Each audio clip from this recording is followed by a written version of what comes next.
Arta plastică se pare că e cea mai prolifică ramură a artei care îi caracterizează tot mai mult pe românii din Ungaria. Cu toate că suntem doar o mână de români în această țară, avem tot mai mulți artiști plastici remarcabil și la nivel național. Bună ziua, dragi telespectatori! De această dată, la început, o să mergem la sediul central a celei mai mari bănci din Ungaria, unde expune o tânără artistă plastică.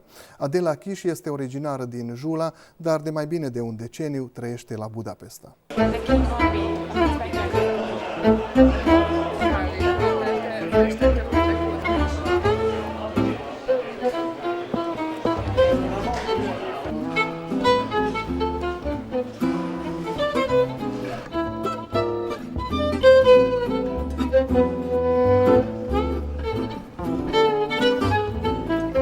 Nu știu cât de importantă a fost în cariera ta artistică această expoziție. Cred că cea mai importantă din viața mea și din lucrurile din pregătire, perioada de pregătire și ca teren a fost foarte mare și am avut puțin emoții ca să pot să împlinesc cu lucrările mele. Azért talán a közönség visszajelzése, én úgy érzem, lehet, hogy érdekli, de talán kevésbé befolyásolja. Én is úgy látom, hogy egy elég sajátos utat választott. Nyilván ennek a művészetben megvannak az előképei, vagy hasonlóságokat lehet keresni, de mégis van egy egyéni stílus, vagy egy egyéni, a humora, a kicsit grotex alakjai nagyon, nagyon jó építi fel a dolgait, úgyhogy én nem hiszem, hogy ő ebből ki fog mozdulni.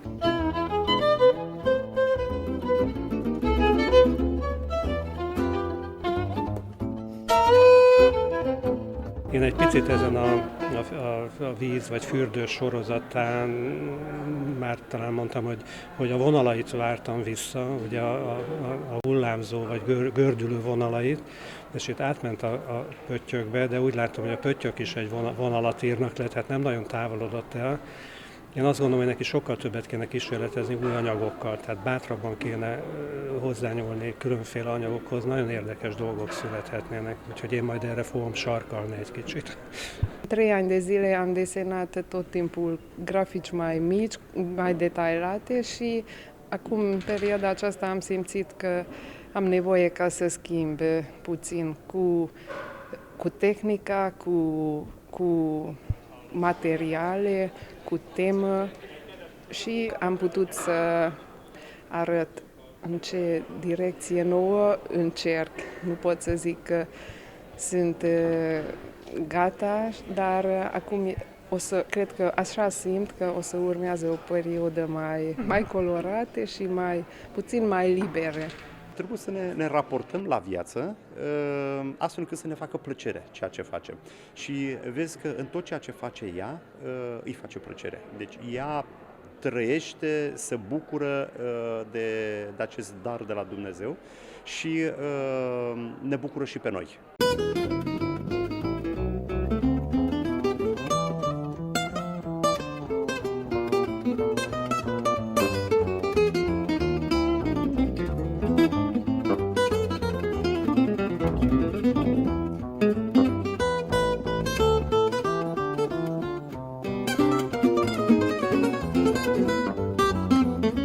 Van egy fantasztikus bája a képeinek, és mint az Adél is egyfolytában, mintha mosolyognának, tehát bármelyik képére nézünk, van benne valami átsugárzó vidámság ezekbe a képeknek, és szerintem egy nagyon fontos dolog, hogy ne kell megfejtegetni a képeket, hanem legyen egy olyan fajta furcsa üzenete a számunkra, amit nem kell belebonyolódnunk, hogy most milyen értelme van, mi a címe, hanem egyszerűen van egy kép, amit nagyon szívesen nézek, és az valamilyen módon visszahat rám. Personaje o să fie și după acum în picturile mele, dar atmosfera cred că o să fie aceeași, numai mijloacele se schimbă puțin. Mă bucură foarte mult faptul că ea îndrăznește să exploreze toate aceste tehnici noi, toate aceste idei noi și că are acest umor care o caracterizează atât în ceea ce pictează, cât și în ceea ce comunică publicului de la aceste expoziții.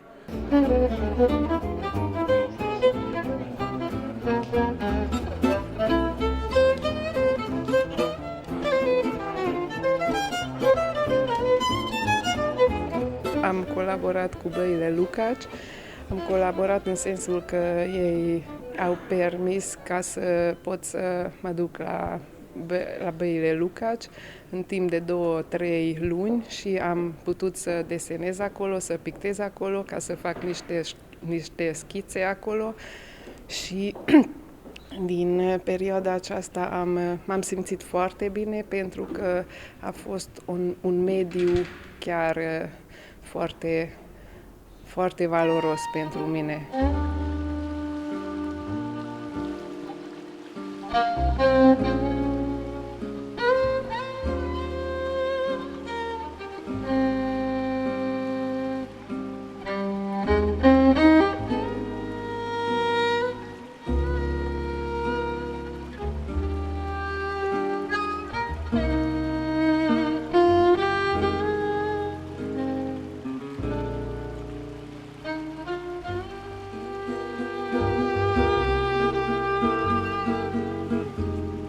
Expoziția, la vernisajul căreia am participat mai înainte, nu s-ar fi putut realiza fără o colaborare interesantă între Adela Chiș și băile Lucaci din Budapesta.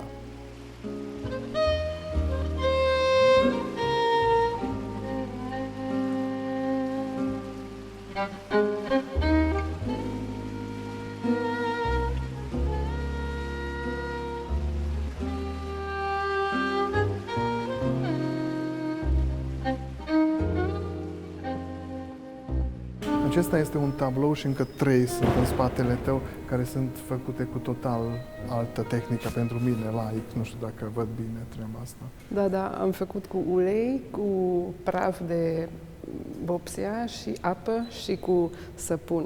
Au caracteristica, au și miros. Pentru că am gândit ca să reflectă atmosfera de înăuntru, așa se simte, e mai tactil. Da, într-adevăr au miros, dar nu-mi dau seama ce fel de săpun este. Este un săpun decor și așa a venit ideea că mai de mult folosea costumul de baie care era înflorită din cauciuc, acum de 100 de ani. Cum se realizează un astfel de tablou? Pentru că îmi dau seama că nu cu o pensulă ai făcut treaba asta. Nu, nici n-am folosit pensulă. Am pus în baie la mine acasă, am lăsat acolo cam o săptămână ca să fie ud și după câteva zile am amestecat cu săpunul și așa a venit o suprafață mai interesantă, mai mixtă, mai lazurată. De fapt, asta este esența, apa.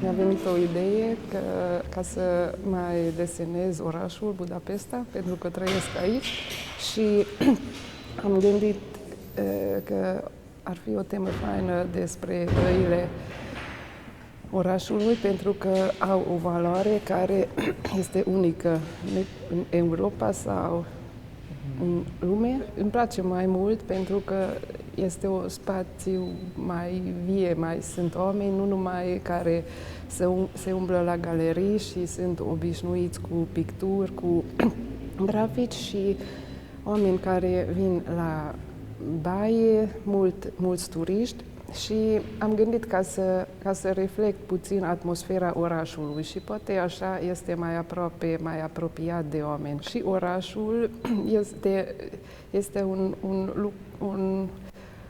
ca un personaj viu, nu numai clădiri și străzi și tramvaie, ci au atmosfere ca câteodată, de exemplu, când e soare e mai vesel, când plouă e mai trist sau și un oraș poate să aibă însușiri omenești.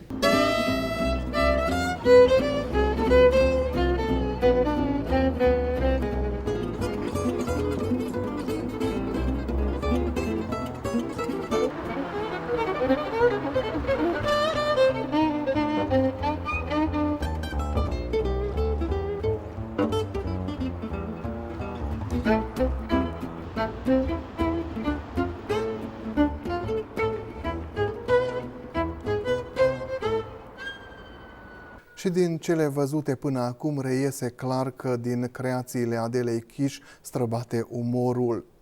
În graficile sale, cea mai mare importanță au liniile. Pe urmele lui Hundertwasser consideră că linia trasă cu linearul este mortală.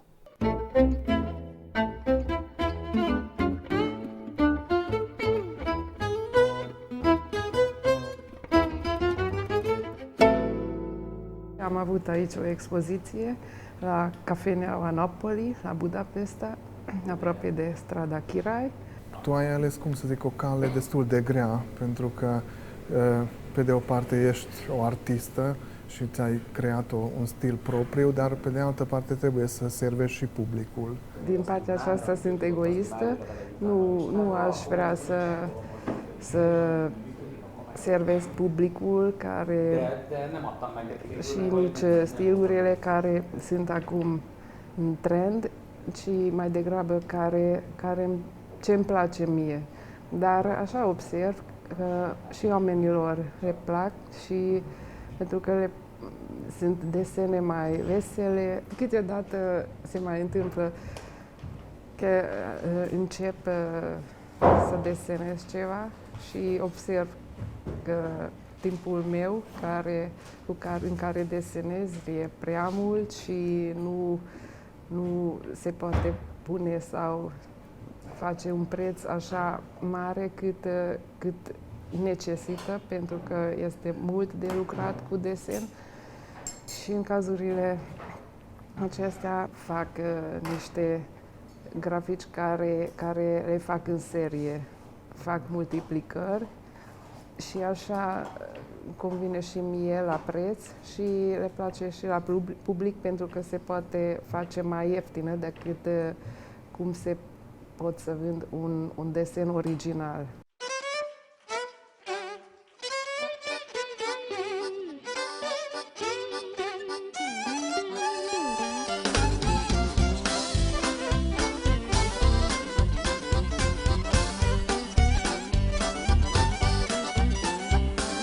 Viața ta este un continuu experiment. Zicem aici, de exemplu, vedem suporturi de pahar sau de bere. Sau de bere. Da. Și acesta a fost un experiment, dacă știu. Da, exact. Pe aceste suporturi am început să desenez Budapesta, dar am observat, de exemplu, dacă desenez un desen original pe un suport și e nevoie de timp, nu este rentabil. Și pentru că un suport de bere, nimeni nu o să dea preț care se merită să fie un desen original. Se observă, și asta zice multă lume, că ai un stil foarte original și care te caracterizează. Deci dacă cineva îți cunoaște lucrările, imediat recunoaște că cine este în spate. Cum ți-ai format acest stil? Nu m-am format. Așa m-am format că nu m-am format. Nu m-am gândit eu așa direct că trebuie să aleg un stil. Așa mă simt bine și așa observ eu lumea.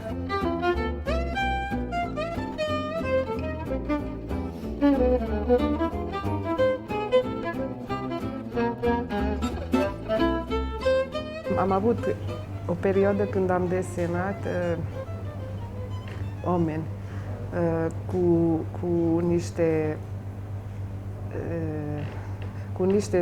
cu stările sufletești, cu relații între oameni, cu copii, cu părinți, cu femei, bărbați și am desenat așa ceva cam 2-3 ani, dar după un timp am simțit că trebuie să schimb și după desenele acestea au venit desenele cu orașe.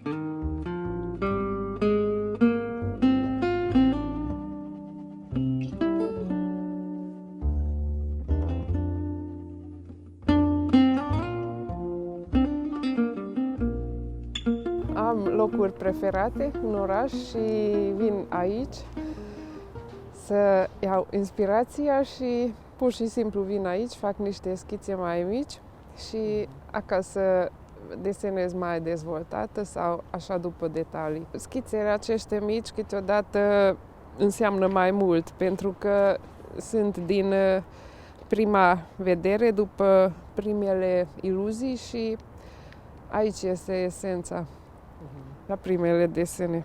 Acum am încercat să ilustrăm cum faci, dar vântul ăsta ne cam încurcă. Dar eu desenez mai de mult în vară și e mai liniștit. Când nu este soare și noros și puțin plouă, orașul e puțin mai trist, mai melancolic și așa vin ideile.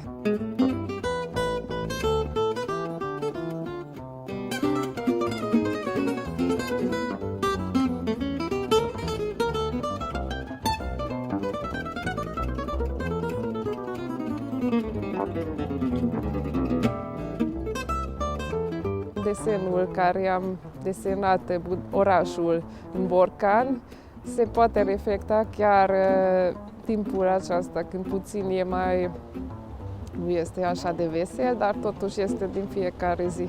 Și orașul este, chiar că este o natură, poate puțin, nu puțin, ci chiar construită, dar totuși este firesc și se vede că orașul este viu.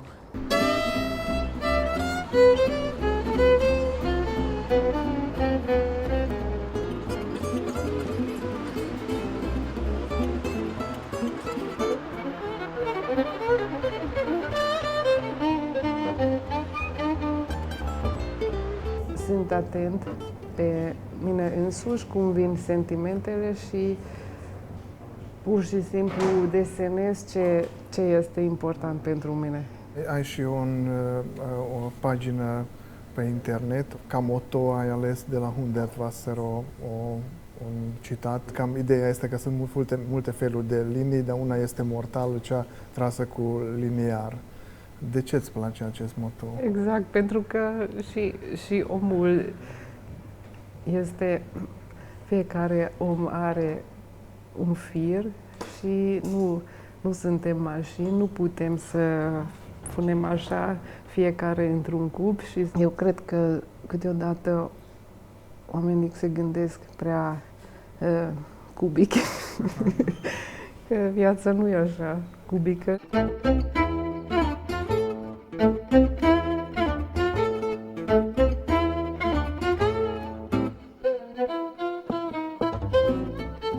Nu am un idol, dar, de exemplu, îmi place mult Hundertwasser, dar îmi place mulți. Îmi place Giacometti, Cézanne și artiști contemporani, dar niciodată nu pot să le zic că de la un artist îmi place tot, numai sunt niște perioade pe care mă simt apropiat de mine, ideile și perioadele de la artiști mai mult. În arta ta se observă foarte mult umor.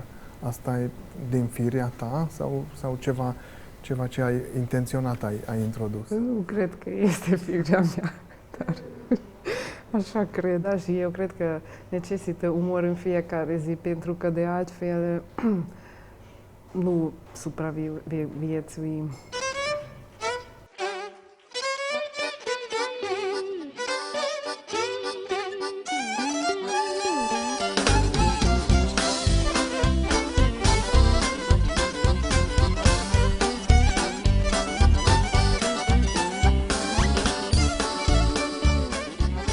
Adela Chiș este originară din Jula, dar părinții ei provin din două sate românești, din Bedeu și Micherechi. Deja la liceul românesc din Jula își desena profesorii care acum pot fi mândri că pe vremuri au fost protagoniștii umorului special al Adelei. Înseamnă copilăria, pentru că în vacanțe eram la bunici. Bunicii au trăit și la Giula și la Bedeu și multe ori am stat acolo toate vacanțe de vară, de iarnă și mi-a plăcut foarte mult pentru că acum observ că fără așa ceva nu eram cum sunt acum. Pentru că un om din oraș nu o să știe niciodată, nu o să cunoască niciodată viața de la sat și mie mi-a plăcut foarte mult pentru că acolo erau animale. Bine că prima dată erau acolo bunicile mele, dar am mai cunoscut acolo și o lume care nu aveam cum să știu din blocul din Giulă. Și era o lume așa mai tactilă, avea alte zgomote, alte miroși. Mi-a plăcut foarte mult. Când ai început ca să desenezi? Când eram în grădiniță. Așa. Probabil că și eu atunci am început numai că... Fiecare. Când eu acasă desenam și părinții mei zicea că du-te ades ca să joci cu ceilalți copii. Dar eu mă amintesc că cu mult mai plăcere am stat acasă și am desenat. Nu tot timpul, dar mi-a plăcut mult. Și de atunci desenez în continuare.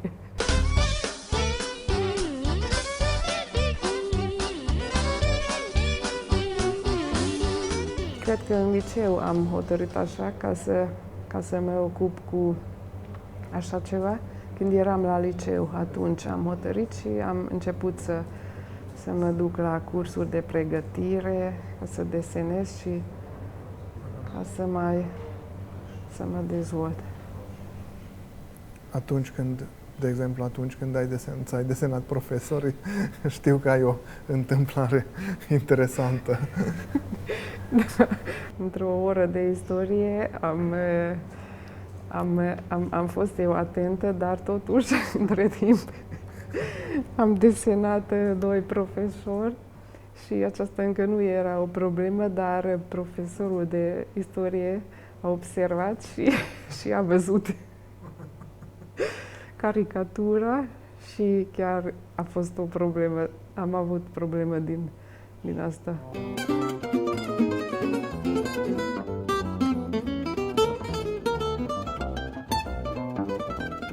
La Cluj am dat examen de admitere și am terminat la design, la secția design. Acolo am învățat foarte mult, am desenat foarte mult, am învățat și de la profesor, dar am învățat foarte mult noi între colegi. În primele ani era și greu, a fost frumos, dar era și greu pentru că am învățat viața, desenul și limba română, bineînțeles. Era greu în primele perioade, dar mă bucur foarte mult că așa am ales. Și în zilele de astăzi ținem legătura.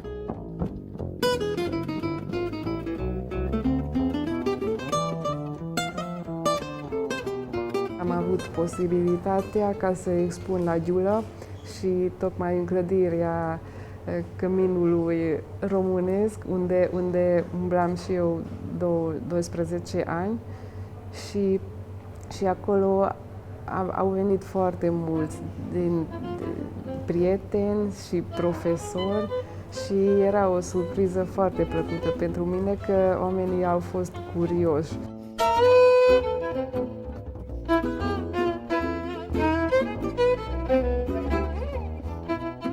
Asta eventual că te miști la fel de ușor în două culturi, influențează viziunea ta despre lume. Dacă știu două culturi, mă simt așa, mă consider așa un om mai bogat.